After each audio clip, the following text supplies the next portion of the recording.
parmi les 80 ou 100 œuvres de Chopin qui sont jouées par tous les pianistes à travers le monde. Et quand on creuse, on se rend compte que Chopin a composé 225 œuvres. Mais il y en a qu'on ne joue plus du tout. Savez-vous qu'il a composé par exemple un boléro? Le boléro de Chopin. Pas de Ravel, mais de Chopin. Le boléro de Chopin, ça existe. Et pourtant, il est mort, vous allez le lire, à 39 ans. Très jeune, oui. Alors, on va poursuivre cet entretien après la découverte du documentaire que vous nous proposez. Un rappel d'abord sur le programme de votre soirée. Dans 1 heure environ, vous avez rendez-vous avec le bateau-livre, animé par Frédéric Fernet et toute son équipe. Mais pour l'heure, nous mettons le cap sur la Pologne, la terre natale d'un formidable génie du piano, sur les pas de Chopin, un film réalisé par Valérie Exposito. On se retrouve avec Alain Duo tout de suite après.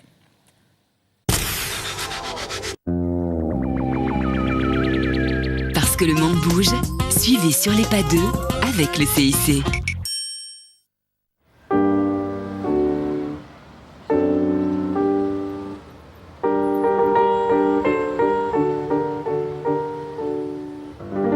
Varsovie, 1817.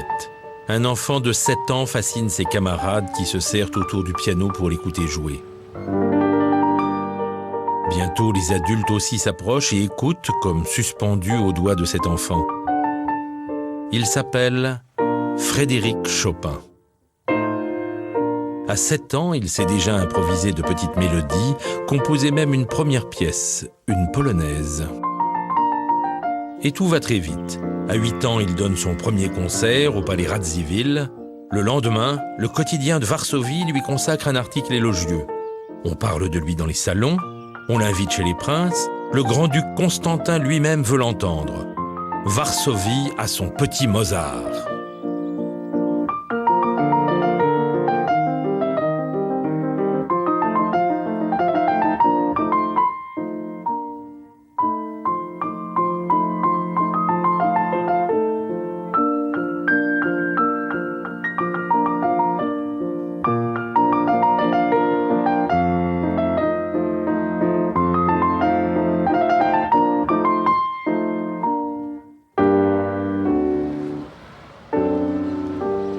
Aujourd'hui, en Pologne, Chopin demeure un héros national et sa musique est ancrée dans le cœur de tous les Polonais qui lui vouent un culte inaliénable.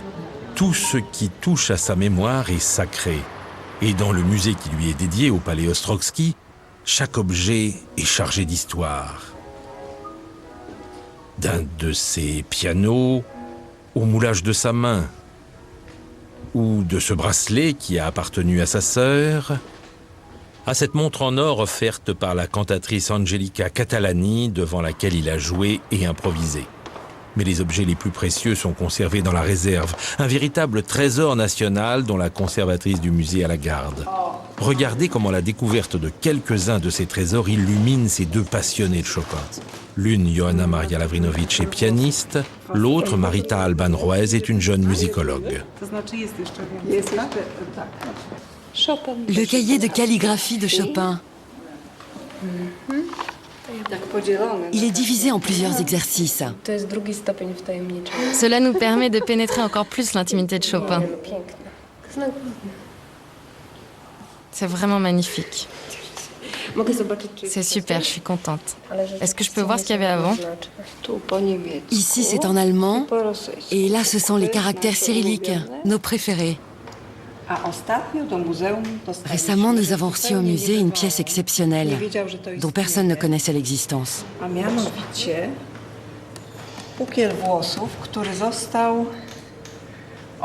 Il s'agit d'une mèche de cheveux qui a été coupée avant l'embaumement par sa sœur Ludwika. Regardez, il est écrit « Mèche de Frédéric ». Voici sa première carte de vœux. Il avait 6 ans? Oui, il avait 6 ans. Il l'a dessiné tout seul? Oui, il l'a calligraphié. Et je crois qu'il a composé le texte. Il faut dire qu'il était doué en poésie. C'est incroyable qu'un enfant de 6 ans écrive de cette manière. Et Mozart? Oui, c'est vrai. C'est le même génie. À 6 ans, il composait déjà? Oui.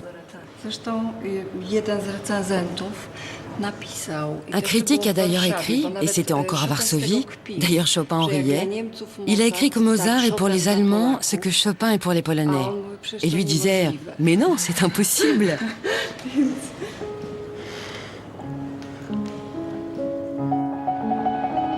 Chaque objet sauvé est un miracle. Chaque objet sauvé a un sens qui résonne dans ce pays que l'histoire a cruellement meurtri. Pendant la Seconde Guerre mondiale et l'occupation nazie, Varsovie sera détruite à plus de 80%. Et si Chopin occupe une place si particulière dans le cœur des Polonais, c'est que sa musique a alors incarné la résistance, en écho à une phrase de Robert Schumann qui disait à propos de ces mazurkas que ce sont des canons cachés sous des fleurs. Car, à l'inverse de l'image affadie de partition pour jeunes filles en fleurs, la musique de Chopin est pleine de cette passion qui amènera les Allemands à l'interdire durant la guerre. Pourtant, des concerts secrets seront organisés dans des lieux privés. Chopin aura véritablement aidé les Polonais à traverser ces 5 terribles années, devenant un symbole de l'identité nationale.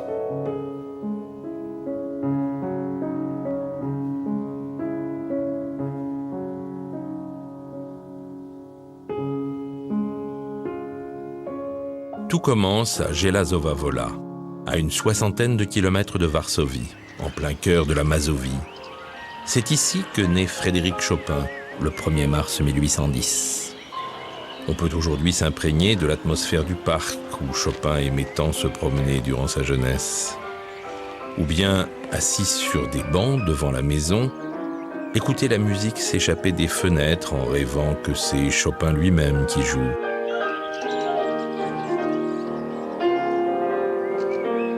Aujourd'hui, c'est le pianiste Paweł Kowalski qui fait revivre l'illusion.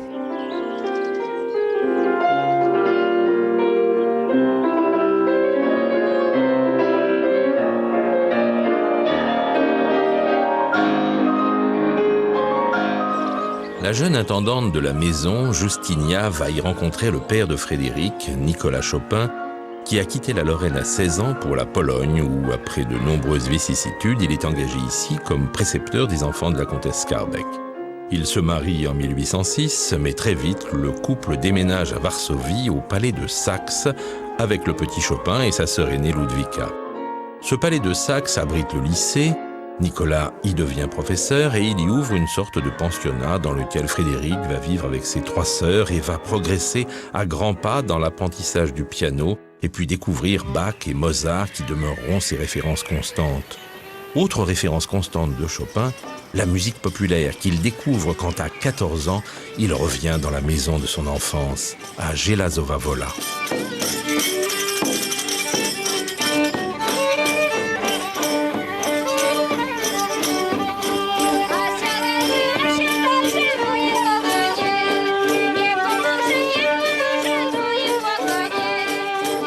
Frédéric se passionne pour cette musique traditionnelle, pour ces chants et ces danses qu'il écoute dans la campagne de Mazovie. Il en note des pages et des pages, et ces rythmes de danse, la mazurka par exemple, ou la polonaise, l'inspireront toute sa vie, constituant un lien permanent à l'univers de sa jeunesse. 1827, la vie de Frédéric bascule. Sa jeune sœur, Emilia, âgée de 14 ans, meurt, terrassée par la tuberculose. Il a 17 ans et c'est pour lui la fin de l'enfance. La famille est bouleversée. Ses parents décident de déménager, de mettre fin à l'activité de leur petit pensionnat et de se replier sur leur douleur. Frédéric se jette alors avec plus de détermination dans la création. Il se lance ainsi dans sa première œuvre avec orchestre, une série de variations sur une scène du Don Giovanni de Mozart, la Ci darem la mano. Quand Schumann, quelque temps après, découvrira cette œuvre, il saluera ainsi « Chapeau bas, messieurs, un génie ».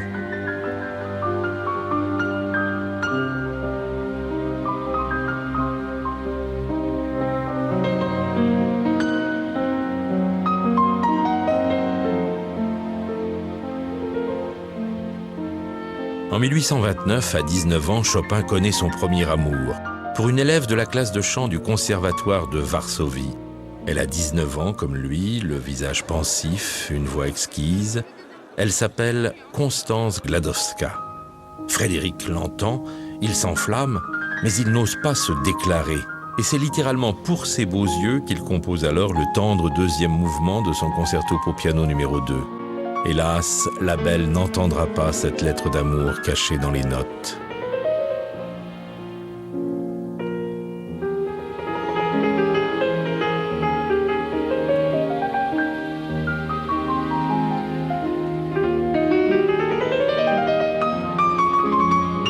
Alors qu'il n'a pas 20 ans, le style de Chopin est déjà inimitable, un style fait de subtilité, de raffinement, de sensibilité, mais aussi de puissance, un style qui va caractériser ce romantisme dont il est une des effigies. La bibliothèque de Varsovie possède la plus grande collection au monde de partitions autographes de Chopin. C'est un privilège rare qu'offre sa conservatrice de nous en sortir quelques-unes, et c'est évidemment un moment d'émotion intense de pouvoir approcher, toucher ces feuilles sur lesquelles Chopin a tracé ses notes, devenues des mélodies qui ont su bouleverser le monde entier.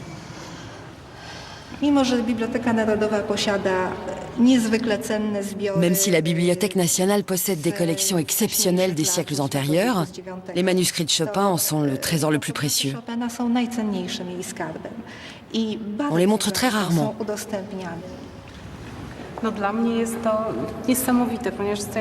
Pour moi, c'est incroyable. C'est une sorte de rencontre tactile avec le compositeur.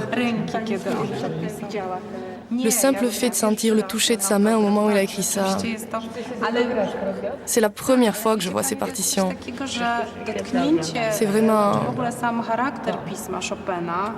Pour moi qui suis interprète et qui connais Chopin par ses œuvres, sa manière d'écrire me fait penser à la manière dont il devait interpréter ses propres œuvres, car c'était quelqu'un d'extrêmement élégant.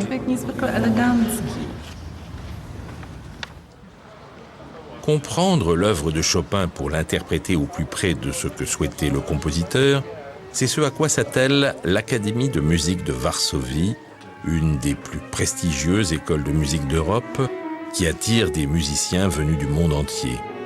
Chaque semaine, la pianiste Johanna Lavrinovich y donne des cours. Aujourd'hui, c'est avec une jeune japonaise, Miki.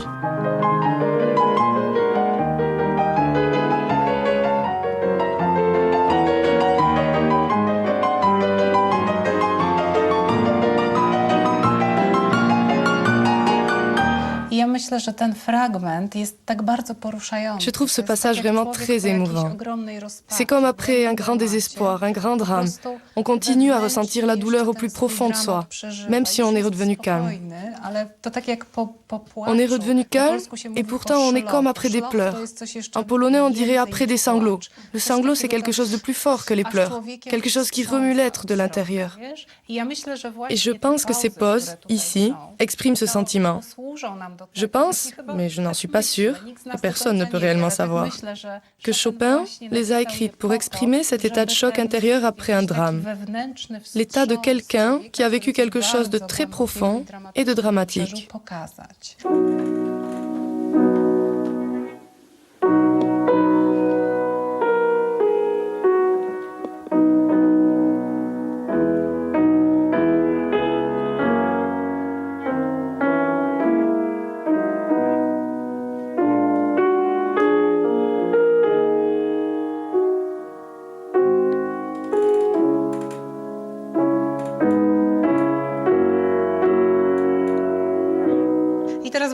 Imagine-toi maintenant que la mélodie que tu vas jouer avec ton 4e et 5e doigt est très lourde. Ton 4e et ton 5e doigt pèsent 2 kilos. Par contre ici, tu n'as que 100 grammes. Donc la main est intense au niveau du 5e doigt, mais là, elle est très légère. Vas-y, essaye. Oui, c'est bien. Bravo. Très bien, super.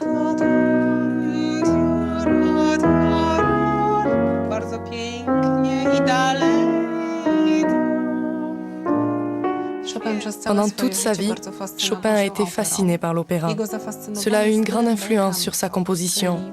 Sa fascination pour le style bel canto est très visible dans ses œuvres. Il disait souvent à ses élèves qu'obtenir un beau son était ce qu'il y avait de plus important dans l'interprétation de sa musique. Il proposait souvent à ses élèves un exercice qui est aujourd'hui encore très pratiqué. Pour obtenir une magnifique interprétation d'une phrase musicale au piano, il faut tout simplement se la chanter. Chopin était capable, dit-on, de jouer la même note de 20 manières différentes, en variant l'attaque, la couleur, l'intensité, avec ce toucher qui est ce que recherchent tous les grands interprètes de Chopin.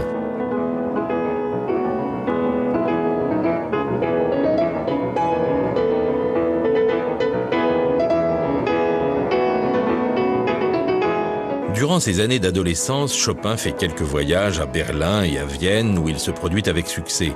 Il entrevoit alors une carrière internationale conforme à ses ambitions.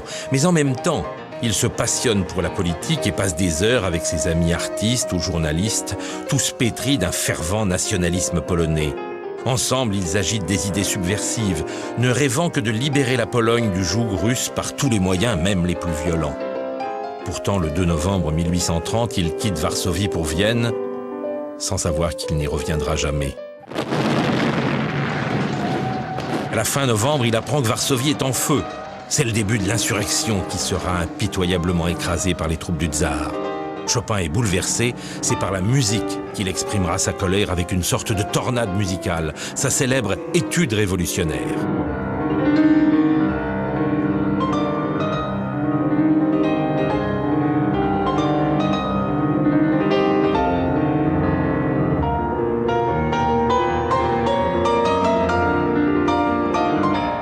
Je pense que Chopin a gardé de son absence lors des événements de l'insurrection de Varsovie une espèce de remords.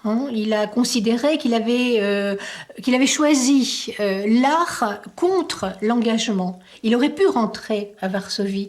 Il a choisi de continuer son voyage, donc il a choisi l'art contre la vie. Et il en a éprouvé une espèce de grand remords. C'est en 1831 que Chopin découvre Paris, le plus beau des mondes, écrit-il à son arrivée. Il a 21 ans. Accueilli à bras ouverts par la colonie polonaise en exil, Chopin s'adapte très facilement à la vie parisienne, ce à quoi sa maîtrise du français aide évidemment beaucoup. Et il a la chance de rencontrer très vite quelques musiciens avec lesquels il se lie, en particulier Franz Liszt. Il découvre par ailleurs à Paris ces nouveaux pianos qui y sont fabriqués et singulièrement ceux de celui qui deviendra un de ses amis les plus fidèles, Camille Pleyel. C'est lui qui fournira à Chopin ces pianos aux sonorités claires, transparentes, adaptés à l'intimité des salons et permettant de rendre les couleurs et l'éventail de nuances si caractéristiques de son jeu.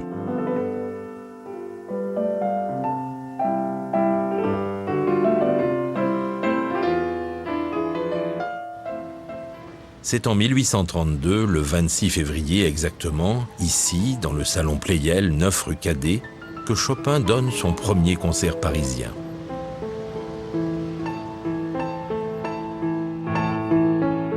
Yvan Ry, aujourd'hui l'un des meilleurs interprètes français de Chopin, y joue le nocturne en si bémol mineur.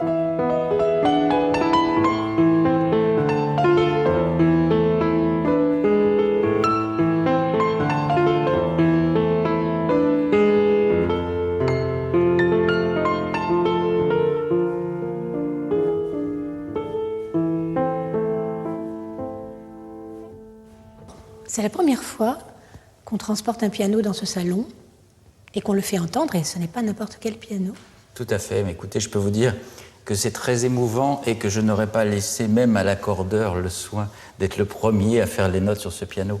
Et ce piano que Chopin aurait pu connaître, puisqu'il est de 1838, dans ce salon où il a lui-même joué en 1832, c'est quelque chose de très émouvant parce que nous sommes à la fois proches de la sonorité qui est commentée par tous les commentateurs de l'époque qui parlent de cette sonorité extrêmement cristalline, dans les aigus très fines, très douces et feutrées et avec beaucoup d'âme. Et c'est ce que ce piano nous rend. Et ce piano, finalement, mis dans ce lieu, nous remet vraiment dans cette atmosphère. C'est une machine à remonter le temps. Et on a l'impression que quand on ferme les yeux, qu'on est carrément dans cette atmosphère qu'a connue Chopin.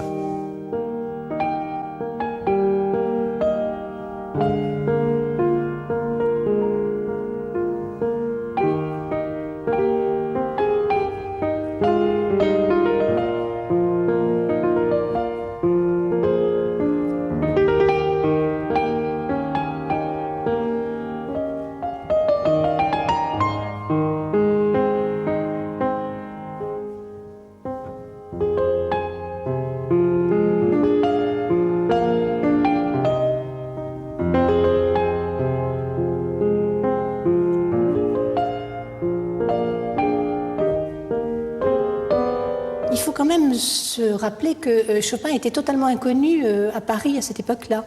Il était très connu en Pologne, bien sûr, un petit peu à Vienne, mais les Parisiens ne le connaissaient absolument pas. Et donc c'est ce jour-là qu'ils ont eu cette espèce de coup de foudre. Liszt dit dans sa biographie que les applaudissements les plus frénétiques n'arrivaient pas à rendre compte de cette espèce d'émerveillement qu'ils avaient devant cette originalité, devant ce sentiment poétique neuf que Chopin leur donnait dans le concerto, justement, que vous venez de jouer.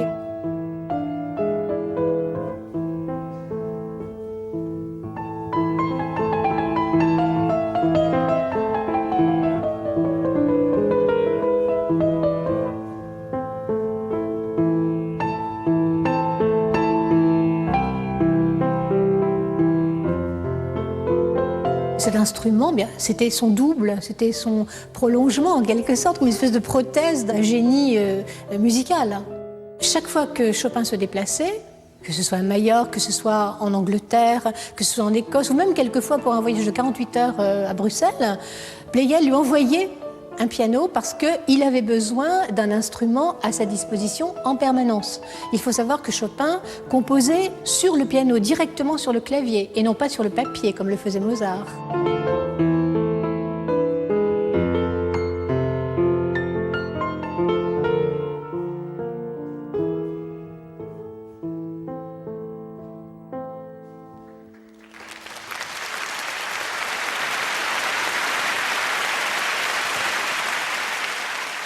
Ce premier concert parisien a eu aussi une autre conséquence, c'est que Chopin devait quitter Paris pour aller à Londres et continuer son voyage de formation. Et en réalité, après ce premier succès, il a décidé de se fixer définitivement à Paris. Donc ça a eu une conséquence sur tout le reste de son existence. Il est demeuré à Paris, c'est là qu'il a été apprécié, c'est là qu'il a donné ses futurs concerts, surtout c'est là qu'il a été édité. Grâce à sa notoriété soudaine, Chopin devient un professeur très recherché de la bonne société, polonaise d'abord, mais parisienne très vite. Consacrant un quart de son temps aux leçons qu'il se fait payer très cher, il s'assure bientôt un revenu confortable qui lui permet d'une part d'emménager dans un appartement agréable et d'autre part d'échapper à la vie de concertiste qu'il n'aime guère. Aux grandes salles où les subtilités du son se perdent, il préfère l'intimité des salons où il peut distiller ses alchimies sonores. Car, inscrit en cela dans ce grand souffle du romantisme marqué par Liszt, Schumann, Berlioz ou Mendelssohn, il va révolutionner le piano, tordre le cou à l'harmonie classique pour exprimer les mouvements de l'âme, les émois intérieurs, les pulsations intimes. Chopin est vraisemblablement le seul génie musical du XIXe siècle à s'être entièrement consacré à son instrument, le piano. Vous voyez les cas de pianistes-compositeurs comme Beethoven, comme Schumann, comme Mendelssohn, comme Liszt, vous voyez jusqu'à Debussy, fin du siècle, eh bien aucun ne s'est concentré comme l'a fait Chopin et délibérément, naturellement, sur son instrument. On peut dire qu'à 18 ou 19 ans, Chopin a définitivement tiré une matière totalement nouvelle, un abord complètement neuf du clavier, du domaine sonore, de l'instrument, auquel il a fait parler une langue, une syntaxe, mais aussi, si j'ose dire, un toucher complètement neuf et sur lesquels nous rêvons encore.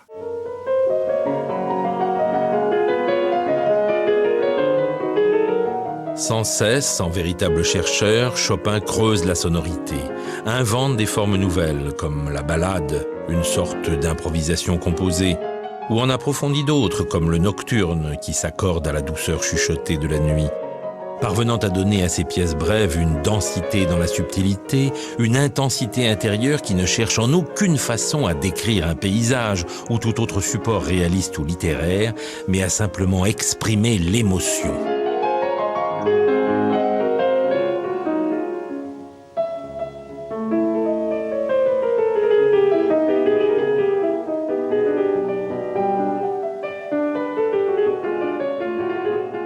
Chopin est un mélodiste fabuleux, mais c'est aussi un harmoniste extraordinaire, car certaines de ses œuvres, quelquefois, nous semblent merveilleusement mélodiques. Elles ne le sont en fait pas. C'est tout le langage qui est en dessous qui fait ressortir finalement ce chant merveilleux qui est au-dessus, mais qui sent l'harmonie sophistiquée qui est dessous. Je prends un exemple, par exemple, prenez un des préludes qui est très connu, celui en mi mineur, qui a une mélodie extrêmement banale.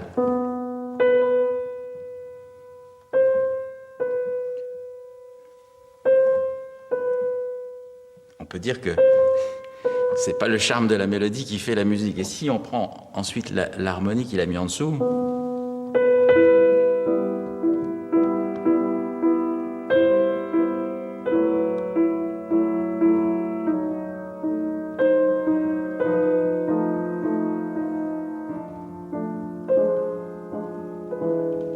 c'est-à-dire qu'il arrive à transformer en fait la couleur de la note avec les harmonies qui sont en dessous. Et ça rejoint tout à fait les discussions qu'il avait à Nohant avec Delacroix sur comment rendre la couleur en musique. Voilà, c'est une des choses qu'il faisait admirablement bien.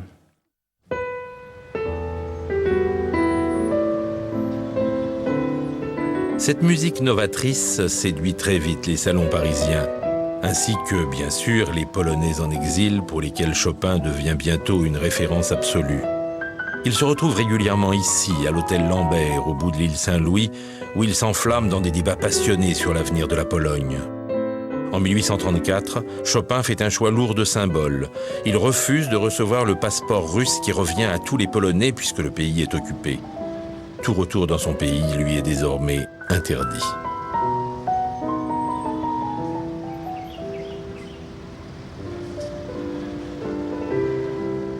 Et c'est à ce moment-là qu'il est devenu, dans les années 34-35, un véritable résistant.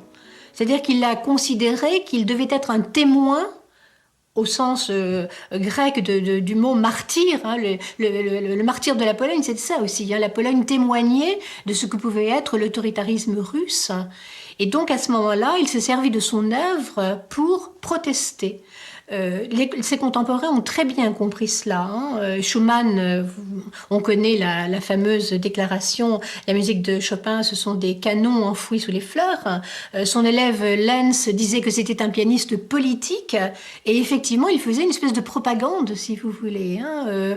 La présence de Chopin témoignait de la présence de la Pologne. Hein. La Pologne était rayée de la carte de l'Europe, mais par ses artistes, et en particulier par Chopin, elle était toujours présente.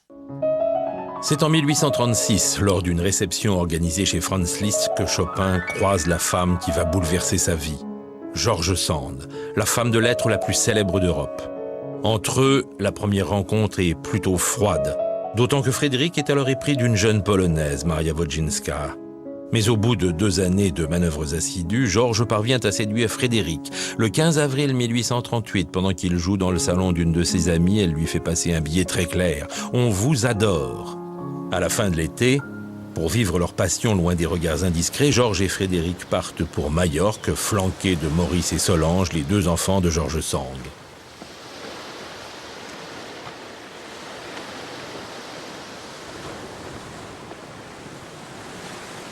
Frédéric Chopin et George Sand à Majorque, pourquoi? Ils auraient pu rester à Paris, ils auraient pu partir à la campagne. Non, ils ont fui réellement Paris. Et ils ont fui Paris car leur idylle était connue du tout Paris. Et surtout, à cette époque-là, on parlait beaucoup dans votre dos, on disait des choses.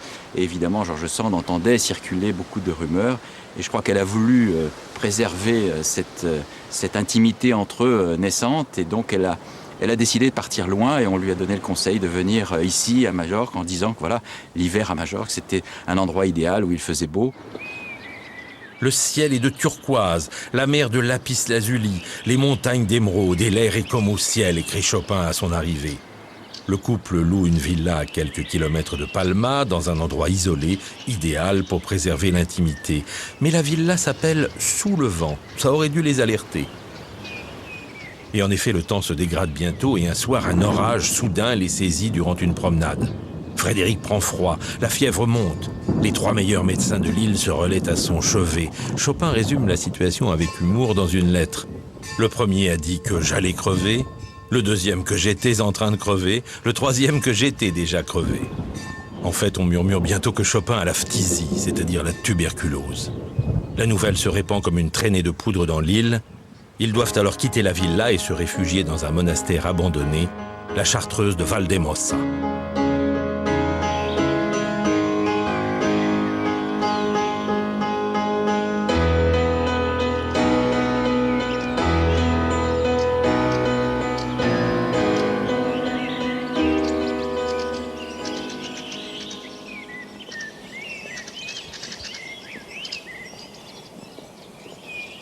George Sand aimait passionnément la nature et ici nous sommes dans le jardin qui est tout à fait à côté de l'endroit où il vivait et on peut imaginer encore aujourd'hui Chopin, George Sand, les enfants se promenant dans cet espace un peu protégé, seuls probablement parce qu'ils étaient seuls dans cette chartreuse et c'est un endroit très poétique.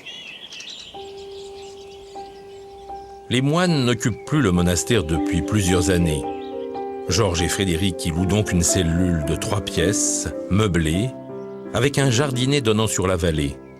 C'est loin du confort auquel est habitué le musicien, mais, écrit George Sand, c'est le séjour le plus romantique de la terre.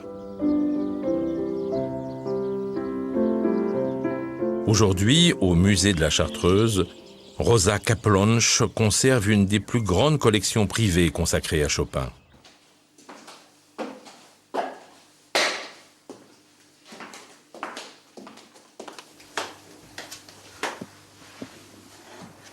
C'est un des trésors du musée ici, cet album. Oui, absolument. C'est magnifique. C'est un document historique unique.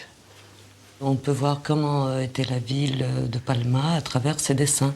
Et qui a dessiné tout ça alors? C'est Maurice Sand. On suppose que dans certains dessins, il était quand même aidé par George Sand, puisqu'il y a des dessins très très élaborés que difficilement un enfant de 15 ans. Est-ce qu'on peut en voir un ou deux, là, justement, qui soient un peu... Ça, déjà, c'est beau. Ça, c'est effectivement pendant le séjour, donc 1839, donc c'est la deuxième partie du séjour. Ça, c'est un de mes préférés. Une aquarelle magnifique. Ah oui, avec le détail, justement, des costumes ici. Des costumes. Mais quelle production, quand même, en si peu de temps, parce qu'ils sont restés... à peine 6 mois. Il y a exactement 120 dessins et aquarelles. Alors voilà, ça c'est un des plus élaborés. J'aime beaucoup celui-ci. Le Sereno. Qui pourrait très bien aller sous un des préludes, notamment le 2e prélude de Chopin, qui a été composé ici probablement. Et je trouve que dans cette musique qui a un caractère aussi étrange, on retrouve tout à fait cette atmosphère avec la lune, avec les ombres ici, ce qui correspond un peu à ce que Chopin écrit à son secrétaire à Paris en disant « Je t'écris d'un endroit bien étrange ». Et je trouve que ça correspond bien à ça.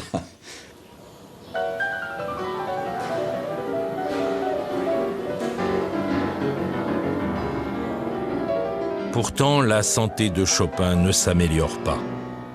Son moral non plus. Georges, de son côté, est harassée. Elle doit faire les courses, préparer les repas, s'occuper des enfants et soigner Frédéric pour lequel elle doit acheter à prix d'or des médicaments à l'ancienne pharmacie de la Chartreuse. Elle n'a plus le temps d'écrire. Se sentant plus cuisinière et infirmière qu'amante, elle doit s'avouer que ce voyage, si romantique au départ, n'est plus vraiment conforme à ce dont elle avait rêvé. Pourtant, dans ce monastère désert où l'angoisse le saisit, Chopin continue de composer, en particulier cet ensemble des 24 préludes, qui sont un extraordinaire miroir de ses visions fiévreuses, sorte d'instantané émotionnel condensé.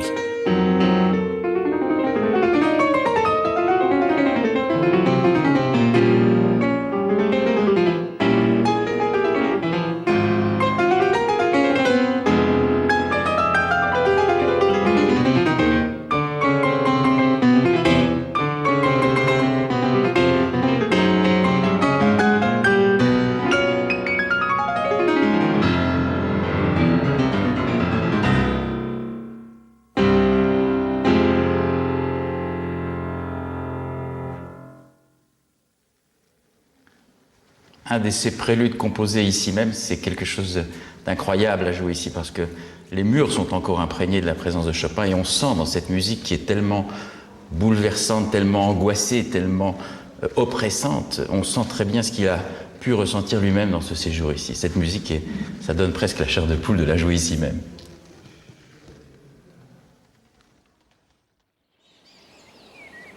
Il faut aussi ajouter que les habitants de l'île se sont montrés hostiles envers ces étrangers bien curieux, une famille d'artistes qui ne sont pas mariés, qui ne vont jamais à l'église, on les traite même de mahométans, dont l'un passe son temps à jouer du piano et l'autre, une femme, à fumer des cigares. Tout cela ne passe pas bien. Pour le couple, Majorque a viré au cauchemar. Il est urgent de quitter cette île, ce qu'ils font le 13 février. Dans la solitude de Valdemosa, je crois que leur attachement est devenu essentiel. Il a l'impression qu'elle lui a sauvé la vie. Elle a découvert un homme qui était beaucoup moins mondain qu'elle ne l'imaginait, qui était un artiste beaucoup plus immense qu'elle ne l'avait imaginé également. Et donc, à Marseille, pendant les mois de la convalescence de Chopin, puis ensuite à Nohant, où ils vont retrouver la maison de Georges, va s'installer entre eux l'idée que ce qui devait être une belle histoire d'amour passagère, Georges Sand appelait ça joliment la course dans les étoiles, peut déboucher sur un engagement, et sur un engagement sérieux. Et cet engagement sérieux, ce sera les 8 années qu'ils vont vivre ensemble. C'est en plein cœur du Berry, à Nohant, qu'ils vont trouver le réconfort après l'enfer de Majorque.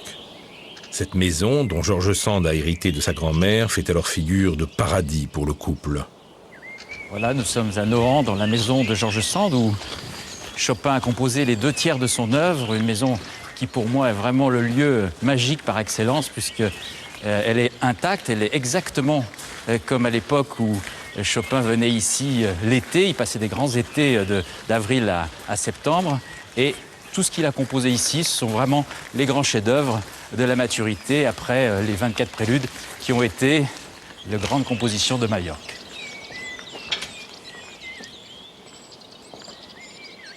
Alors, en juin 1839, quand Chopin arrive ici pour la première fois, c'est un peu une renaissance. Et dans les écrits de Georges Sand, elle raconte qu'il reprend vraiment goût à la vie, qu'il commence à écrire à nouveau de la musique et qu'il compose des choses absolument admirables. Et une des toutes premières choses qu'il va composer à Nohant, c'est la sonate dite funèbre. Dite funèbre parce qu'il y a la fameuse marche funèbre que tout le monde connaît. Qui a été écrite au préalable, donc il n'a pas été composé ici. Il a composé tout le reste de la sonate ici. Et dans cette sonate en particulier, il y a un final tout à fait étonnant qui est presque, comme disait Schumann quand il l'a vu, ce n'est plus de la musique. Donc ça donne bien un peu aussi l'état d'esprit de Chopin à cette époque. C'est quelque chose qui est à l'unisson aux deux mains qui donne ceci.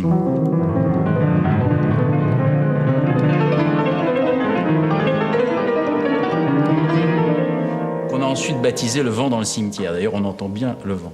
Mais il n'y a pas que cet aspect, on peut dire, passionné et complètement, même presque halluciné. Il y a aussi cette espèce de rayonnement extraordinaire qu'il y a dans le mouvement lent, une sorte de cantilène admirable qui arrive tout d'un coup et qui est un chant comme Chopin aimait les faire. Vous savez qu'il adorait le chant, le bel canto. Et voici ce que ça donne. Et ça a été composé probablement ici.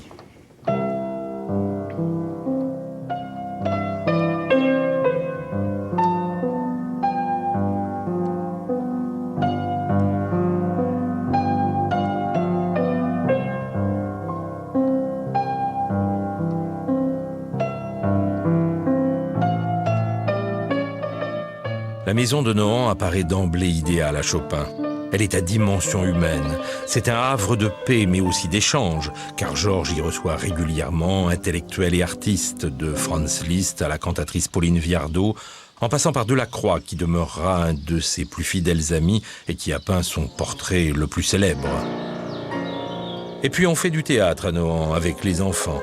On a installé une pièce pour cela, et Chopin croit retrouver là ses passions de jeunesse quand il s'amusait avec ses sœurs à jouer quelques scénettes. Pour assurer la musique de scène, il improvise alors au piano. Mais la maladie ne l'a pas quitté depuis Majorque. Et malgré tout le dévouement quasi maternel de Georges Sand, Chopin doit souvent composer avec la douleur, avec la fatigue.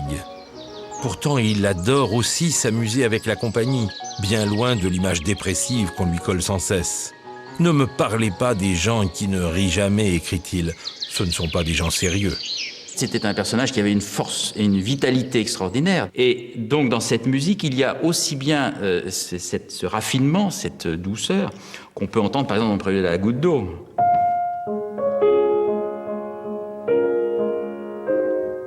Qui c'est le rêve à l'état pur. Et dans le prélude qui suit exactement, juste derrière, vous avez, après avoir fini ce prélude, dans un monde de rêve, vous avez, sans aucune transition... Donc c'est quelque chose qui, vraiment, les deux aspects sont chez lui extrêmement liés. On sait que George Sand, amoureuse de la nature, puise son inspiration dans la campagne environnante. Ainsi, cette fameuse Mare au diable est-elle à l'origine d'un de ses romans les plus célèbres, qu'elle dédiera d'ailleurs à Chopin. Elle parvient quelquefois à y entraîner Chopin qui, s'il se plaît à retrouver dans cette campagne des images qui lui rappellent la Mazovie de son enfance, demeure plutôt un homme de la ville. Pourtant, il reconnaît bien volontiers qu'il trouve ici ce calme absolu qui lui permet une totale concentration sur son travail. Georges écrit la nuit et fait lire à Frédéric ses pages au fur et à mesure. Frédéric compose durant la journée et elle prend plaisir à l'écouter sans qu'il s'en aperçoive. Durant 8 années, le couple va ainsi partager son temps entre Nohant l'été et Paris l'hiver. Paris où Georges s'occupe des parutions de ses livres pendant que Chopin donne des leçons et quelques concerts. Depuis son arrivée il y a 10 ans, il a déménagé 6 fois. Aux côtés de Georges, il va enfin trouver la stabilité en s'installant square d'Orléans, en plein cœur de ce qu'on appelle la Nouvelle Athènes, un quartier peuplé d'écrivains et d'artistes où il restera 7 ans.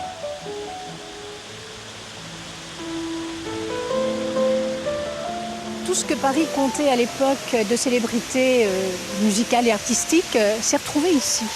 Et c'est assez émouvant d'imaginer Chopin, ayant terminé à 4 heures de donner ses leçons au numéro 9, traversant la cour pour rejoindre au numéro 5 George Sand, qui à 4 heures de l'après-midi se réveillait. Et donc, ils pouvaient commencer ensemble leur vie familiale, d'une part, et puis leur vie artistique, puisqu'ils recevaient également dans le salon de Georges au numéro 5.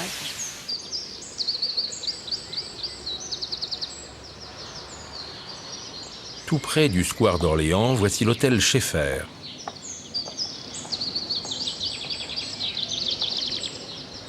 Nous sommes devant la maison du peintre Ary Scheffer, qui est aujourd'hui le siège du musée de la vie romantique. Scheffer a loué, pas acheté cette maison en 1830 et y a passé le reste de sa vie.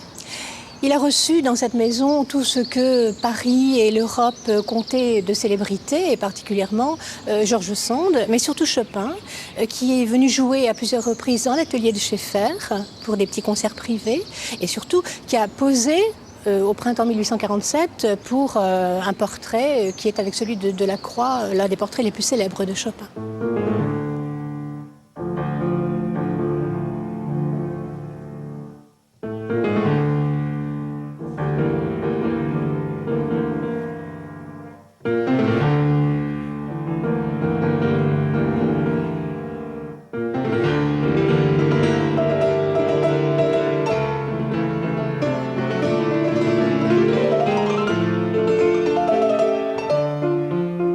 Entre Paris et Nohant, George Sand veille ainsi sur Chopin et le protège, lui permettant de composer sans relâche, pour le piano essentiellement bien sûr, mais aussi pour la voix à travers quelques mélodies sur des textes de poètes polonais, pour le violoncelle encore, un instrument dont il aime passionnément la sonorité chaude et pour lequel il composera une magnifique sonate. Mais les années passant, leurs sentiments évoluent. Tendant vers une relation filiale pour lui, n'oublions pas qu'il est séparé de sa mère depuis de nombreuses années, maternante pour elle, elle l'appelle sans cesse le petit, et bientôt tout se dégrade entre eux. L'été 1846 est le dernier que Chopin passe à Nohant.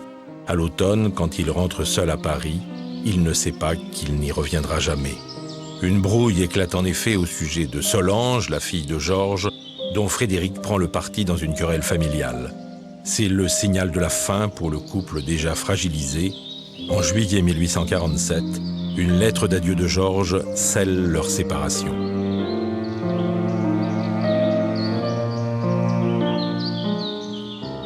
Profondément déprimé, Chopin accepte de partir quelque temps en Angleterre, puis en Écosse au printemps 48, à l'invitation d'une de ses élèves. Il en revient rompu, toussant de plus en plus. La maladie ne va plus le quitter jusqu'au 17 octobre 1849 où il meurt dans son dernier appartement parisien au 12 place Vendôme. Il a 39 ans.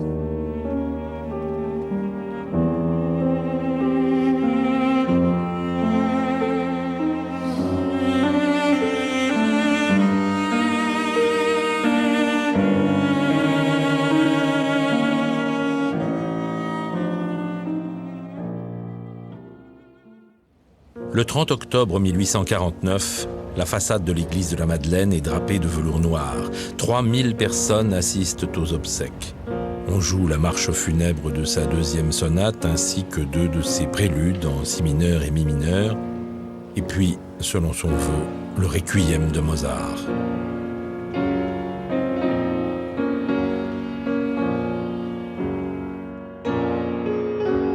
Né d'une mère polonaise et d'un père français, Chopin a passé en Pologne la première partie de sa vie et en France la seconde. Cette dualité est présente jusque dans sa mort, puisque si son corps est à Paris, ici, au cimetière du Père-Lachaise, son cœur, lui, est à Varsovie. En effet, selon son vœu, sa sœur Ludwika va le rapporter dans son pays natal, en le dissimulant pour passer la frontière. Et c'est ainsi qu'il repose aujourd'hui dans l'église de la Sainte-Croix, rue du Faubourg de Cracovie, à 2 pas de sa dernière résidence polonaise.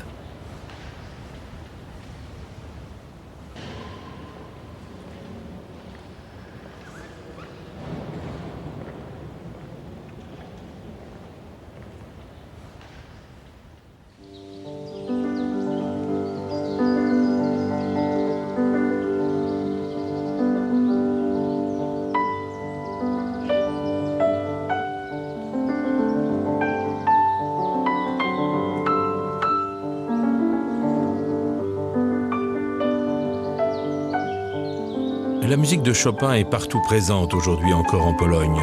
Dans le parc Lazienski, par exemple, en plein cœur de Varsovie, où chaque dimanche d'été, les plus grands pianistes se font entendre, aujourd'hui, Johanna Lawrinowicz.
C'est un grand miracle, certainement, de la musique de Chopin que de s'adresser à nous comme elle le fait à travers tout le temps. Nous n'avons pas besoin de références à la limite historique ou culturelle pour que cette musique, aujourd'hui, nous parle comme elle le fait, avec autant de force, autant d'intimité, autant de conviction sans vouloir convaincre, autant de race, j'oserais dire, et que ce mythe Chopin, attaché à son œuvre, à la figure, à la vie, à la carrière de cet homme, nous fasse rêver, et pour longtemps.